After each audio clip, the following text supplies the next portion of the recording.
have to do anything particularly special to prepare for such a fast-paced, speedy offense like Texas Tech has? I mean, ever since we got in Big 12 play, everything's been kind of tempo.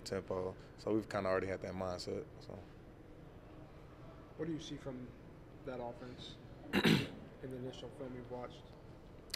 explosive, a lot of playmakers on the field. I mean, it's the usual Texas Tech. They want to outscore you. That's kind of what we've broken down. So Is it a, I mean, is it a compliment at times when teams don't pass your way? I guess whatever helps the team, whatever helps the defense. If locking down the side is what helps the defense, then yeah, I take it as a compliment.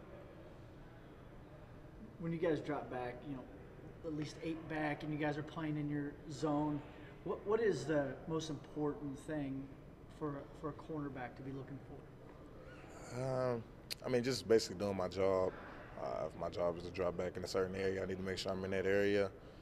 Make sure my eyes in the right place. That's usually how cornerbacks or DBs get beat. So that's really the most important.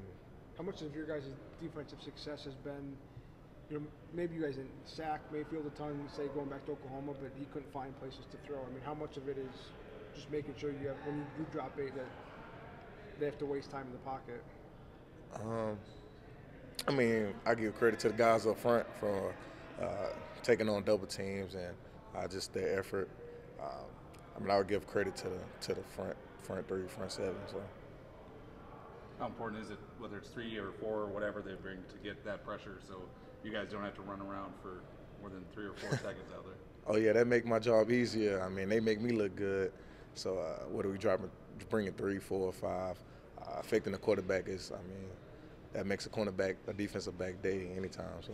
Does much change for you when you guys switch from a 3 or 4-man front within a game? I mean, does your role change with that, or is it mostly stay the same?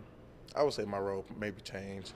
I mean, every play is pretty much different, whether the ball's lined up here or there. So I'd say my game changes whether it's 3 or 4. So. How does your game change? Just basically pre-snap. You go through pre-snap rituals or whatever, things like that. Just from practice and film watching, you kind of pick up on just things that a team may do, and I mean that's kind of what's going through my head pre-snap. So. How tough is it to cover those like quick bubble screens? You got to make a quick decision of jump up or drop back into coverage. That's a big instinct thing. I mean, that's a defensive back. We are reactive, so we kind of got to wait till they do it. But when we do it, we got to know the trigger, and that just comes from practicing it. So.